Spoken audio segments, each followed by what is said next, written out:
vuoi? Che vuoi? Che vuoi?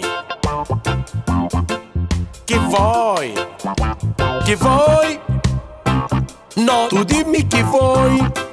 Che vuoi? A spesa che vai? Ma che mi scudai? Ma picchia la frutta, picchia il pane, picchia la pasta, picchia il sale. Cancella la mattina da cucina. Spatto picchiato magari la corrente e sono ristato. Lavai magari i piatti. Quindi dimmi che vuoi. Sti piatti parlano specchio, stanno brillando. Io non capisco sti muglieri. E si lamentano sempre, si lamentano. Ma perché?